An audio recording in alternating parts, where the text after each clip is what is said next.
My Govanen, welcome to the Tolkien Lore Channel. I'm the Tolkien Geek, and my previous video, as I expected, got quite a bit of pushback, and I think a lot of that is because people are misunderstanding the point that I was making. So I'm going to try to explain that a little more in this video, and also explain where I actually do disagree with Corey Olsen on the Rings of Power, and just give some more thoughts on the whole topic to explain what I am and am not saying, but also kind of give more of my own view of adaptations in general, I guess. And the main thing I want to start with here is I am not trying to argue that everything that Corey Olsen says is correct. I am not trying to argue that his argument on what canon is and whether there is any canon in Tolkien means that Rings of Power is legitimate in everything it does. I'm not trying to argue any of that. My sole point in my previous video was that as he uses the term canon, which is his term definition was basically the authoritative set of writings as determined by some group that has authority to kind of make that decision, is, as far as it goes, a term which doesn't really apply to Tolkien. There is no version that is authoritative. There is no group that has made an authoritative decision.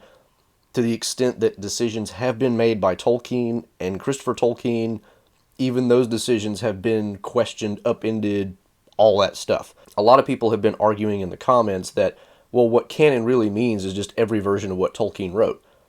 Okay, that's fine. That's not the version of the word that Corey Olsen was using. And as I've also pointed out, whether Corey Olsen's is the best word to apply to the situation is not the point. The point is, as he was using the term, he was correct. And as he was using the term, might have been influenced by his own background. It might be influenced by what he thinks other people mean by it. But whatever the reason, that is the way that he was using the word. And to judge whether or not he is correct in his claim, we have to understand what he means by the words he uses in the claim. That's just, to me, that's obvious. But a lot of people seem to think that, whenever I'm defending what he says about the canon, which is to say that there really is no one set version of the story. And the funny part is, there are several people who are arguing that Carl Hostetter's version of the canon is really the correct one. And ironically, the version of the canon that Hostetter uses is everything that Tolkien wrote is canon. How you reconcile all that is kind of up to you. And by that logic, that actually still works in Corey Olsen's favor, because the point is, there are different ways to reconcile the things that Tolkien wrote. And in the specific context of the video, he was talking about the issue of Gandalf being in the Second Age and being in Rhûn. Now, whether Gandalf could have ever been in Rhûn is admittedly, at best, speculative and arguably contradicts things that are in the actual published writings, because Gandalf said, "To the east I go not," and various other things. But here's my point. Tolkien leaves enough wiggle room and opens enough doors that doesn't necessarily have to prove that Olorin, in some guise, which might even have been known as Gandalf in the Second Age, didn't go to Rhûn. Because Tolkien talks about the borders of what we would call the East, and it goes as far as the Lake Nurnen in Mordor. And we also know that Gandalf's memory of his wizard state, let's say, his memory of that is not perfect when he says most of the things that he says. Now, by the time he's Gandalf the White, that probably is different. But as Gandalf the Grey, his memory is not perfect. He doesn't remember everything that happened before he became an incarnate that became known as a wizard in Middle-earth. So, do I think that there's good grounds to say that Gandalf was in the Second Age in the East? No, I don't. I'm saying it's possible because Tolkien, like I said, opens just enough doors and leaves things just vague enough that you can't rule it out. And so when Corey Olsen says there's no such thing as canon and then goes into an explanation of how Gandalf could have possibly actually been in the Second Age in the East, this is the kind of thing he's relying on, is the fact that Tolkien does mention things that could lead to that being a possibility. Now, that doesn't mean it's a great idea for the makers of the show to actually do that. It doesn't mean that I agree with it. It just means that if you actually look at everything Tolkien wrote, published and unpublished, I can't actually rule out that Gandalf was in the Second Age and being called Gandalf. I can't rule that out. I really can't. You may disagree. That's fine. But that's really not the point I'm trying to make. The point I'm trying to make is what Corey Olsen said, considered narrowly in its own little universe, is accurate. Now, where I disagree with Corey Olsen is how useful or good or whatever Rings of Power is as an adaptation. And I already kind of hinted at this in my previous video, where I said that Corey Olsen seems to be just way more of a positive individual than I am. I am by nature very, I don't want to use the word close-minded because that's not really the right thing, but I am resistant to changes or, anything that kind of contradicts what is, on the written page in my adaptations. It's one of the reasons why I was so annoyed at Peter Jackson's movies when they came out. More on that later. But the overall point is Corey Olsen, I think, is at the opposite end of that spectrum. I'm way over here on the negative end. He's way over here on the positive end. He's going to find any little thing that he can to be excited about. I'm going to find anything I can to be, kind of gripe about and be negative about, because I am just a more critical, negative type of personality than Corey Olsen is. That's how I read him. Again, I'm not trying to psychoanalyze the man, but that's the impression I get. That being the case, I just don't think that it's really fair to criticize Corey Olsen for saying something which is technically, by itself, true for the broader implications that people think that it has, which is everybody seems to be saying or thinking that Corey Olsen is really just saying everything Rings of Power does is fine because there is no set version of any story in Tolkien. I don't think he's saying that, and I think if you asked him in, just literally sat down and went point by point in the points of the show and were like, do you think this was a good idea? Do you think this actually lines up with anything Tolkien wrote? Do you think this is really even a possible version of the story based on anything Tolkien wrote? He'd probably agree and say, no, no, no, no, no. Maybe yes, no, yes, yes, no, no, no. He'd probably answer no to a lot of things. But he doesn't have an obligation to point out everything he thinks is wrong with the show when he does his, different shows on the Rings of Power. He's not obligated to be a critic. I'm not obligated to be a critic, and I'm also not obligated to point out anything I like about the show. I try to do both when I'm doing a review, and I'm never doing one of those again because I'm not watching any more of the show, because that's the point of a review. Corey Olsen is not doing a review of the show. His outlook on it, and this is something I pointed out too, I have not watched that much of his stuff where he talks about Rings of Power because I'm just not interested.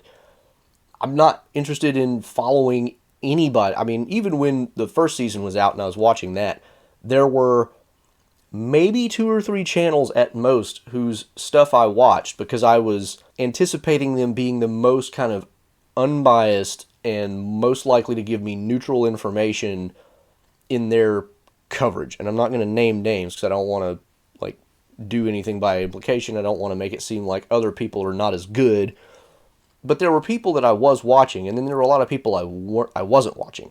So Corey Olsen is one of the ones I didn't watch. He wasn't reviewing the show, but what little I did watch made it clear that what he's doing is deliberately kind of on that positive end of the spectrum. It's more on the end of, I'm going to look for, the Tolkien-esque things that I can find in this adaptation. And does he take some of that too far? Maybe. I don't know, because like I said, I didn't watch all that much of it. And so there may be good grounds to critique some of what he says there. But again, my point here is he's not obligated to critique the show. He can do whatever he wants. He can say whatever he wants. And as long as he thinks it's true and not, just blatantly disregarding reality, that's fine. A lot of this is just a matter of perspective. And this is where I want to go next. And this is what I think kind of is the main point here. One of the arguments that I've made in the comment section of my previous video is a lot of this really boils down to a matter of preference, because we are talking about an adaptation, and in particular we're talking about an adaptation of material which is so not fleshed out that you're going to by nature have to create and add things in order to make a watchable, coherent story. Now, that doesn't mean you have to create things that are in conflict with what Tolkien wrote. It doesn't mean you have to create things that are completely unrelated to what Tolkien wrote. But if you think about, let's say, some of the things that some of us were hypothesizing before it got announced what exactly Amazon was doing with this show, some of us were actually speculating and hoping maybe that we would actually get things of the nature of, exploring stuff out into the further east where we never see, so that we can maybe get like a Blue Wizard story. And of course, none of that is recorded in Tolkien except for two contradictory points, which are the Blue Wizards became cult leaders and failed their mission, or the Blue Wizards went out east and actually did have some success and made it harder for Sauron to gather forces and crush the West. But those are really broad general statements which don't tell us really anything that would give us a full story, and therefore, if you did a story about the Blue Wizards, you'd have pretty much free reign. So that kind of a story is one where you'd have to invent almost everything. The story that they are telling, there are certain key events and people and whatever that are already set in stone, in the sense that they are written down, and we do know, this happened this day or this year, this, person did this, that kind of stuff. But we still can't make a show just out of the very basic outline that Tolkien gives us in the appendices and the few other writings that he has. So, like I say, some creation and invention is necessary on the part of the showrunners. Given that that's the case, the next point is, and this is true of all adaptations, whether it's, have in a situation where you have to really invent a lot of stuff or not, you're going to have some changes. That's just inevitable. It's just, there is no adaptation on Earth that is 100% perfectly accurate to the original. At least I'm not aware of one. Every single adaptation of every single piece of literature or whatever has always changed something. Whether that was done for, kind of selfish or egotistical reasons, like I think this would actually be better than the original, or whether it's done because the people making the adaptation thought, this doesn't translate so well to cinema or whatever it is, so I'm going to do this instead, or whatever the reason, there's always changes. So the question is not, are we going to, rule in or out an adaptation based on whether it contradicts something that Tolkien wrote. That's going to happen. Any adaptation is going to do that. The question is, how much of that are we going to accept? And really, that question boils down to personal preference. It just does. You can point out objectively all day long that such and such event or such and such character or whatever in the show contradicts every single version of what Tolkien wrote on this point, and you could do that any number of times you want, but at some point you're going to have to admit that there's only two ways to look at this. One is, no changes are permissible, and we can only go with what Tolkien wrote, which is absurd. That's just not going to work. Or you can admit that, okay, some changes are going to happen, and that I'm just going to have to live with that, even if I don't like them, but that doesn't mean that the adaptation is overall bad, and it also doesn't mean that objectively it's just treason to say that it's okay. People like adaptations of things whether or not they conform perfectly to the source material. And we all know that, and we all do that, and I guarantee you every single person out there who's complaining about Rings of Power contradicting the canon or the lore, or whatever word you want to use, every single person doing that likes some adaptation of something which contradicts its source material at some point. Every one of us does. And there are many, many examples I could give of that. I could give example after example after example of things. Movies that are just really popular, the Marvel movies, they contradict the source material. Captain America Civil War is, in my opinion, one of the better movies of the MCU. but it's clearly not the Civil War that's actually in the Civil War arc in the comics. It's a very different situation and a very different kind of problem that they're dealing with in the movie than in the comics. They don't mesh up at all, and yet it's still a good movie because they're just telling a different story. Now, I mean, you could get away with saying, well, that's just a different, universe than the comics. Well, but is it really? Because I get the comics have opened up the idea that there's just a multiverse of total hodgepodge of all these different Earths, and so now we can just tell a totally different story. But then you're not adapting the story anymore, right? I mean, it's basically kind of the same thing as Rings of Power. It's fan fiction based on characters and some events that occur that you're just making up a totally new story. Is that fine or is that not? If it's fine, then why isn't it fine for somebody to do that with Tolkien? I get Tolkien doesn't have a multiverse, so you can make that argument. But again, this kind of comes back to what I said about why I don't like the Rings of Power show. It's not really adapting Tolkien's story. It's just kind of making up its own based on characters and events. And this is why I said in my previous video, we need to be careful with how we use our words. Canon is not the actual problem here. The problem is they're just doing fanfic. I mean, that's really what it is. That is the key problem. It's not that they are violating the canon. Granted, that is a problem, and I do think it's, a significant problem. But the real reason I think most people don't like the show is not that it contradicts things in the narrative, because as I say, some of that is bound to happen, and some of that we're just going to have to be willing to accept or not, and it all comes down to personal preference. A lot of it even is just a matter of degree, because take my point about Gandalf in the Second Age and, in the East, that is a more arguable area. Galadriel going to Numenor is a less arguable area, and then there's even some that are more or less arguable than those further on the extremes of the spectrum. Given that we're going to have some of those types of things, what degree you're willing to accept and how many you're willing to accept is just your personal preference. That's really all it is. And let's use some other really clear examples of that to really make the point. Since we don't want to talk about the MCU maybe because of the multiverse idea, let's look at the Lord of the Rings universe itself. Name me a single adaptation that does not at least one time contradict the source material. The closest you can get, and I mean the closest, is the Rankin Bass Hobbit. And let me tell you, that contradicts the source material. It doesn't just leave out Beorn and the Arkenstone. By leaving out the Arkenstone storyline, it has Bilbo stay with the dwarves the entire time up until the Battle of Five Armies, which is not what happens in the book. It contradicts the book version of the story because he does not go to Gandalf, the elves, and everybody else and stay with them between the period of him leaving with the Arkenstone and then the end of the Battle of Five Armies.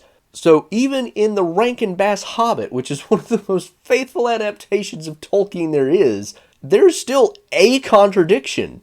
Now that contradiction arises from, leaving out a story element in order to save time, but it's a contradiction nonetheless. And so is that a more acceptable contradiction because of why it's in there and because of the nature of adaptation?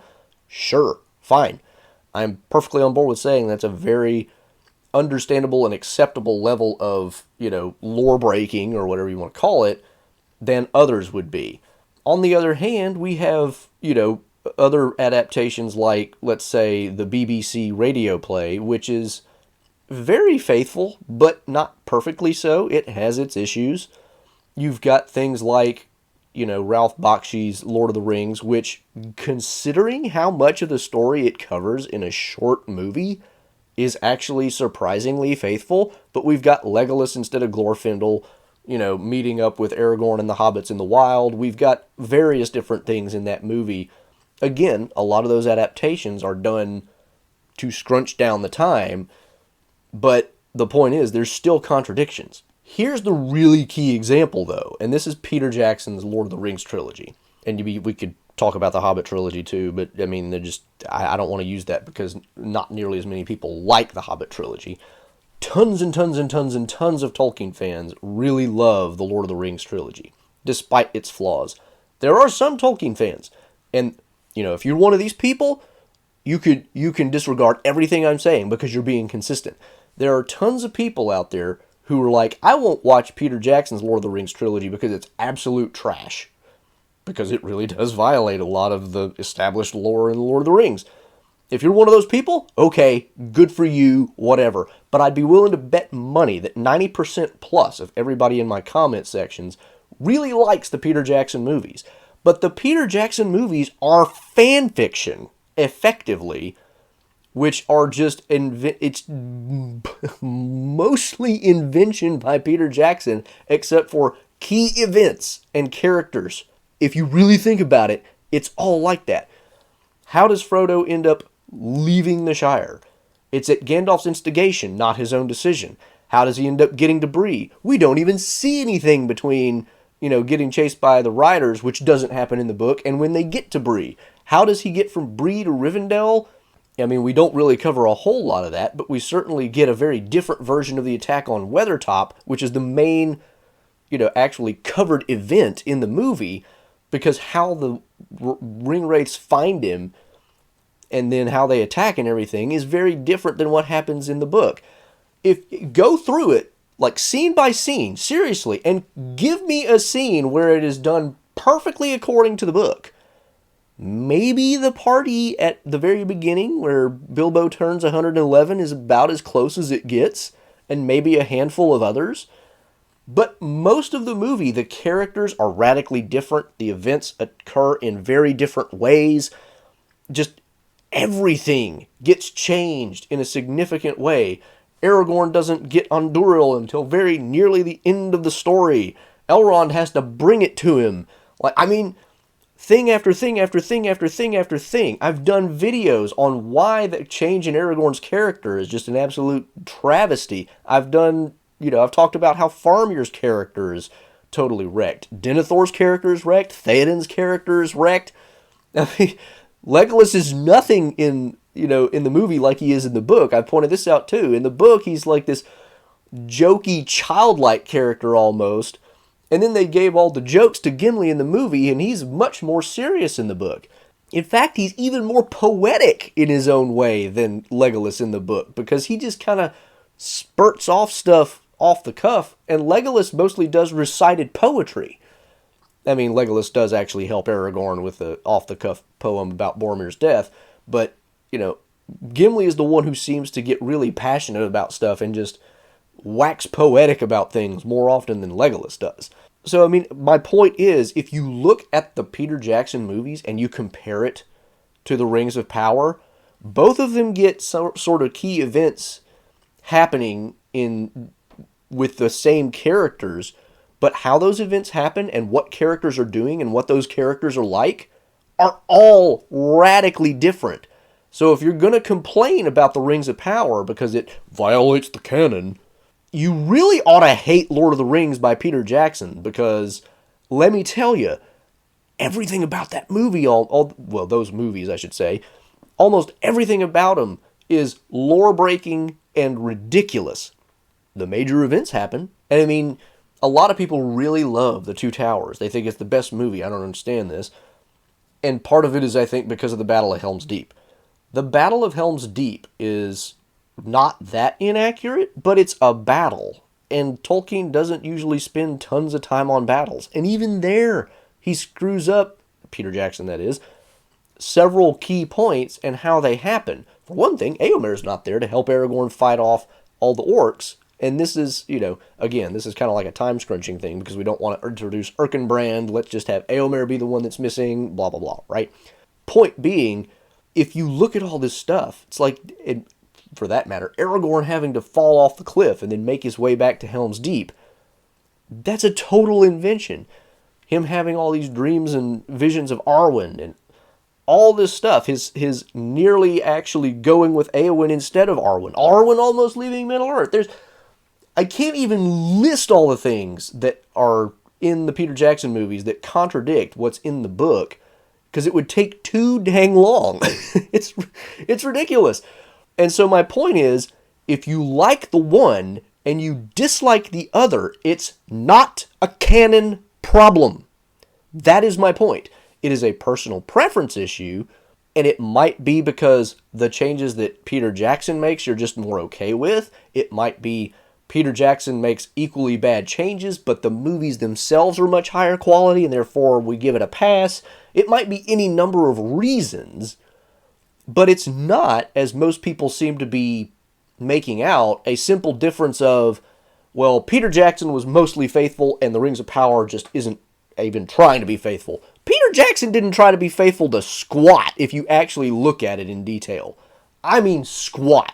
One of these days, I'm going to do a video. I've thought about this idea, and I'm working on it in the back of my mind on why we love Peter Jackson's trilogy so much. It is not because it's faithful to Tolkien. It is so far from being faithful to Tolkien, it is mind-boggling. And not to bring up Corey Olsen again just to make people mad, but he said something which I think is interesting in this regard. He said that The Lord of the Rings is interesting not as an adaptation, because it's not a very good adaptation, whereas it is a good movie. On the other hand, The Hobbit is a fairly good adaptation, but a bad movie. Set of movies, you know what I mean? And he's actually right. Now, that's not to say that the Hobbit movies don't have their own problems. They do. There's a lot of things in there that, are kind of weird and I don't like and whatever. But by and large, the Hobbit movies are more accurate to the actual written story than the Lord of the Rings movies. And I'm not just saying that as cope either, because when I saw the Lord of the Rings movies in theaters, I was practically doing the CinemaSins thing in my head where I was like, that's wrong, and that. I wasn't keeping count, but I was kind of doing that, that's wrong. And when I watched the Hobbit movies, I was actually much more impressed by how accurate they were. Now, I mean, in the third movie, we start to get in some nutty stuff, but I mean, by and large, especially the first movie and a good chunk of the second movie, a lot of it was, oh yeah, this is... And my initial impressions, I kid you not, right? It's only with more reflection after the fact that I came to my opinion that the Hobbit movies are really trashy, whereas the Lord of the Rings movies are really good. And this comes back to the cinematic quality of them, not anything else. But my initial impressions of both of them were Lord of the Rings bad because way off in terms of practically everything that happens. Hobbit movies pretty good, actually, because they stick to the story. Now, again, I'm not saying that as cope. That is literally what my reaction was. And I say that to make the point that, as Corey Olsen was pointing out, The Lord of the Rings is not much of an adaptation because it changes a huge amount of stuff. And Corey Olsen loves the movies. Corey Olsen recognizes, like I did at the time, that the Hobbit movies are much more of a direct adaptation, but also not great movies. So the point is, you don't hate Rings of Power because it violates the canon. You hate Rings of Power because it violates the canon, and it also is just mostly fanfic, and it's also badly written. You don't actually care as much as you think you do, probably, about accuracy to the source material. That's not to say that you don't care about it. But you don't care as much as you think you do. I'd be willing to bet. And you can complain about Corey Olsen all day long. You can say that he's a traitor. You can say whatever you want. But I think it's a valid point to say that Corey has a really strong point when he says that the Hobbit movies are better adaptations and they're still bad movies. And so what we like and what we can line up with the source material don't have to be the same thing. And if they don't have to be the same thing, then I can also like something that doesn't line up. And if I like something that doesn't line up, that's just personal preference. Get over it. My personal preference is to say that the Rings of Power is trash. The Hobbit movies are really kind of subpar. The Lord of the Rings movies are great cinema, but ruin a lot of Tolkien. And Rankin Bass has the best adaptations ever made, as far as movies. Arguably, Ralph Bakshi is up there. I mean, Ralph Bakshi's probably up above the Rankin Bass Return of the King, because the Return of the King it messes up a lot of things, and it tries to squeeze way too much into a short frame, and, we could talk all about that all day long. But what we like and what we can say is, lore accurate, or, matches with the canon, or whatever phrase you want to use, don't have to be the same thing. So when Corey Olsen says that he finds value in the Rings of Power in whatever way, that is not some kind of treason against Tolkien. We're humans. We have likes and dislikes, and they don't have to be connected with some objective standard that everybody can, look at and go, yes, yes, no, yes, check mark everything or whatever. That's not how humans work. It just isn't. What we like and what we dislike depend on a lot of different factors. Some of those factors are intensely personal, some less so. Some have to do with objective factors as well. I think there is certainly an objective quality to art, beauty, whatever you want to call it. There are some things which just objectively are not beautiful or are not good art, whether that art form be painting, sculpture, cinemas, plays, whatever, any variety. And this is what Tolkien meant when he said that the canons of storytelling can't be that different from one medium to the other, which is totally not the sense in which anybody else is using the word canon here, but it's weird that phrase actually becomes really pertinent to this part of my video. So what's the end point that I'm trying to get to here? I've kind of already said it, but it's, what you like and dislike is your business. What you find value in is your business. And what Corey Olsen wants to do with his, commentary about the Rings of Power is his business. If you don't like the fact that he finds good things in the Rings of Power that he likes, just don't watch him. But don't pretend that he is out there being like, I'm going to trample on the grave of Tolkien in support of this absolute travesty. That's not what he's doing. There's just no objectivity to that claim at all. He personally likes stuff in the Rings of Power. I'm sure he personally dislikes a lot of stuff in the Rings of Power, but he's not making videos about that because he's just not making those kinds of videos. He's not reviewing the show. He's not, none of this is what he's doing. So if you don't want to watch Corey Olsen talk about the things that he likes about the Rings of Power, just don't watch it. That doesn't mean he can't say it, and it doesn't mean that he's a traitor for saying it. And also, get off your high horse. Like, I guarantee you like all kinds of things that are very inaccurate to the source material. They are all over Hollywood. Pick your 10 favorite movies. 8 of them probably ridiculously contradict whatever their source material is in a number of different ways. It's just the way it is. Let it go. Chill out. Let people like what they like. Stop. Part of the problem is this all became way too political, way too early, and part of that is Amazon's fault. But it doesn't help when the people on the other side act like kind of the same thing in reverse. Instead of saying, well, if you dislike it, you're racist. Well, the other side of this equation is saying, if you like it, then you're a traitor to Tolkien. No, people just like what they like, and they have personal preferences.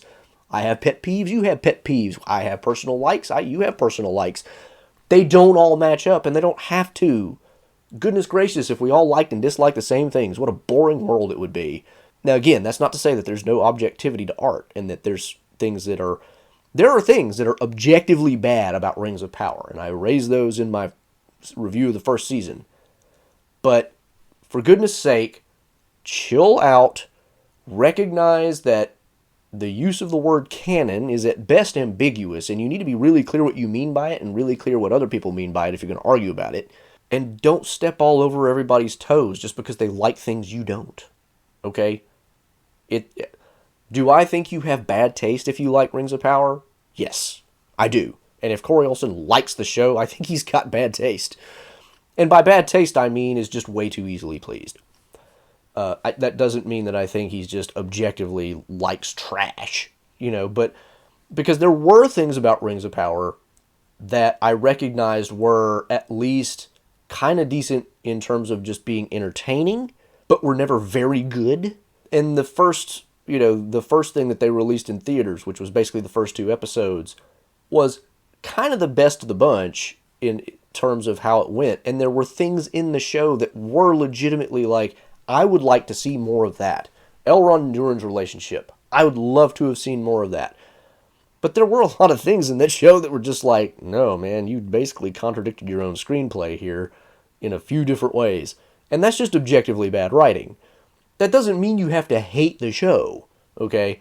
So just let people like what they like, be careful with the word canon, be clear what you mean with it, and make sure you're clear what other people mean with it, and just stop name calling. For goodness sake, name calling does nobody any good. Have a reasoned argument with people, but keep it reasoned.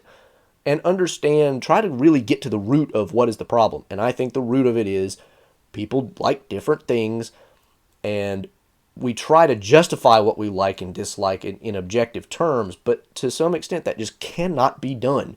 And you cannot make your criticism of the show all about the canon. There are things that you can use that as an argument, but then there are things that are a little more fuzzy. So this is the last word I'm going to have on this subject, because I can't make my whole channel about this. I was trying not to even talk about Rings of Power this year because I wasn't reviewing it. But I think this is an important conversation to have, just in terms of how we get along with each other in a world where we have very different ideas. And, again, a lot of it is just personal. And one of the things that I've learned in my not that many years on this earth, but enough to have gained a little wisdom, just a little. There are things about other people that you have to learn that's just a quirk. And I have to either decide, am I going to live with it? Am I going to try to make them change it? Or am I just going to break the relationship because of that thing? You have to figure out which of those categories your personal pet peeves fit in. And, part of that is, we're, as humans, just broken people. The fact that we have pet peeves at all is a negative thing, but we have them. And some of those pet peeves are things that are going to make us not want to be friends with other people who don't have anything objectively wrong with them, but our own personal whatever just makes that too difficult for us.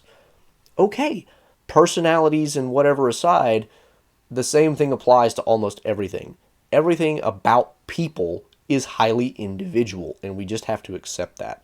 We aren't automatons living perfectly objectified lives that, we can put everything into a math equation and run it.